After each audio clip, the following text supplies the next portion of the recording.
खुद जब कल आए, आपने देखा सर्किट हाउस से भी मुझे निकाल दिया, तो फिर रात में मैं कहीं और जाके रहने के लिए मैं चली गई। Anyways that's not the point. मेरे जो 2 PSOs हैं जिनकी रिस्पॉन्सिबिलिटी है मेरी सिक्योरिटी, उनकी कोई गलती नहीं थी, रातों रात उनको सस्पेंड किया।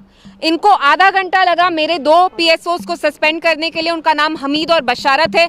उन लोगों को ये सस्पेंड नहीं करे जिनने यहाँ पे जम्मू कश्मीर में दहशत फैलाई है। वो पुलिस वाला SHO वहाँ का जहाँ मैं कल गई, जिनने वहाँ पे दहशत फैलाई है, जो नौजवानों से पैसा लेते हैं, एक्सटॉर्ट करते हैं, उनके against no action. The army man who killed that truck driver in Sopore, no action taken against him. तो ये बहुत अफसोस की बात है कि जो यहाँ सरकार है, वो NC गवर्नमेंट हो या LG एडमिनिस्ट्रेशन हो या दिल्ली में बैठी मरकजी सरकार हो, इनकी प्रायोरिटीज ही नहीं है कि ये जम्मू कश्मीर को खुशहाल बनाए, सेफ बनाए, सिक्योर बनाए। इल्तिजा जी, कल मैंने डॉक्टर फारूक अब्दुल्ला से फोन लाइन पे बात करने की कोशिश की और साफ तौर से उनसे ये सवाल पूछा कि आज इल्तिजा जी को जो है वो सर्किट हाउस से प्रेस कॉन्फ्रेंस करने के लिए नहीं आने दिया जा रहा, और उनका ये कहना था कि इल्तिजा जी जो है वो रोज नई बयानबाजी करती है। मैं उन सवालों का जवाब नहीं देना चाहता। देखिए, वो मेरे से बहुत बड़े हैं, बुजुर्ग हैं, लेकिन शायद वो भूल रहे हैं कि उनके अपने बेटे, कल जब मैं कठुआ गई सुबह के 6 बजे, मैं फरार हुई चोर की तरह। रात में मैं निकली, प्लीज डोंट मेक नॉइज, मैं रात को निकली चोर की तरह श्रीनगर से। उनके बेटे को, जो आज की डेट में यहाँ के चीफ मिनिस्टर हैं, हमारे चीफ मिनिस्टर हैं, उनको कल कठुआ पहुंचना चाहिए था। उनके बदले हम गए।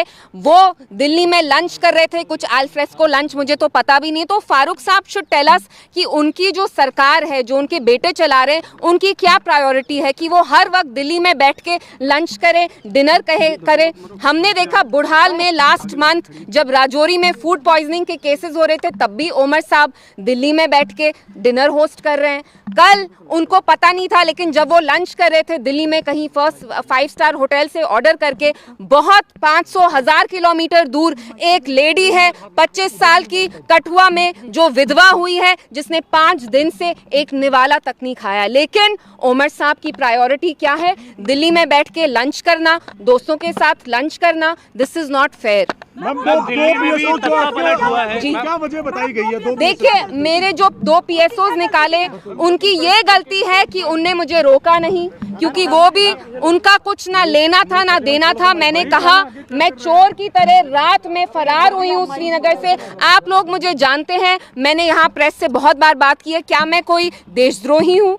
क्या मैंने आपके साथ कभी कोई बदतमीजी की है? क्या मैंने यहाँ कोई लॉ तोड़ा है? मैंने कानून तोड़ा है? क्या मैं बैंक लोन डिफॉल्टर हूँ? क्या मैंने हवाला किया है? मैं चोर हूँ? नहीं। क्योंकि मैं उस दहशत के बारे में बात करना चाहती थी जो वहाँ SHO कठुआ के फैला रहे हैं।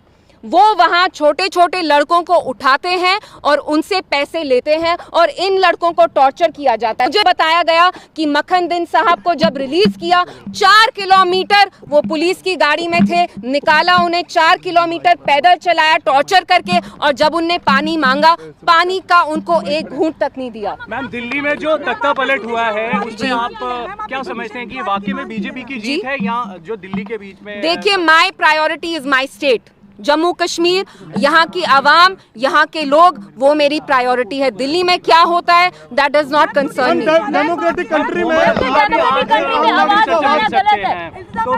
आपको स्टेटहुड? आप मुझे एक बात बताइए, ओमर साहब के सब्जेक्ट्स जो हैं वो जम्मू कश्मीर की आवाम है।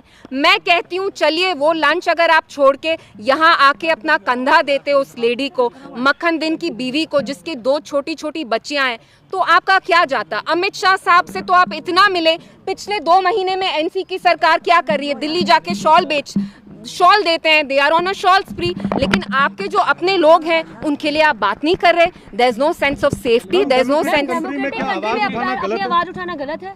देखिए, मैं आपको सच में बताऊं, पिछले 24 आवर्स में मुझे इतना स्ट्रेस हुआ है। मैंने कुछ 600 किलोमीटर ट्रैवल किया, और मैं सच बताऊं, जब मेरी गाड़ी निकली श्रीनगर से, मुझे पुलिस वालों से डर था, क्योंकि मुझे ऐसा महसूस दिलवाया जा रहा है जैसे मैं कुछ गलत कर रही हूँ। मैं क्या कह रही हूँ? मैं आप लोगों के सामने सच्चाई जाहिर कर रही हूँ। क्या ये कोई जुर्म है? आपको लगता है कि अब सच्चाई बताना एक जुर्म करने के बराबर हो गया है जम्मू कश्मीर में? बिल्कुल। 2019 के बाद अगर आप सच्चाई का साथ देते हैं आपको पनिश किया जाता है। मैम, PDP की मांग की है, जो कठुआ का केस हुआ, जो कि मक्खन दीन के साथ हुआ, जो पूरा जम्मू कश्मीर जानता है, आपने जुडिशियल इंक्वायरी की मांग की, तो क्या कहना चाहिए? हमने जुडिशियल इंक्वायरी इसलिए उसकी मांग की है क्योंकि बिलावर के जो SHO हैं जिनका नाम जितेंद्र सिंह है वो करप्ट हैं। उनके अगेंस्ट सीरियस एलिगेशंस हैं कि वो वहाँ एक एक्सटॉर्शन रैकेट चला रहे हैं। मिलिटेंट होना एक बहुत सीरियस चार्ज है। उनको अगर पैसे नहीं मिलते वो इन लड़कों को टॉर्चर करके फेक मिलिटेंसी चार्जेस लगाते हैं। So we are demanding a judicial probe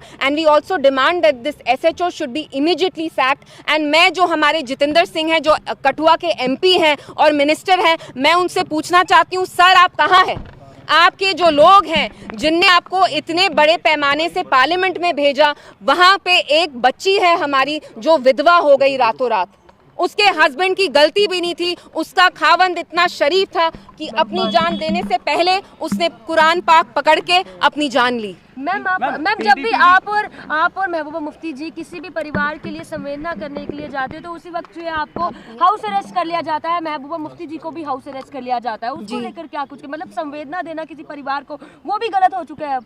देखिए, परिवार की बात नहीं है यहाँ, तो हमारा ही परिवार नहीं है जो पॉलिटिक्स में है। पॉलिटिक्स में तो NC की फैमिली भी है ना, जैसे आपने फारूक साहब का कहा।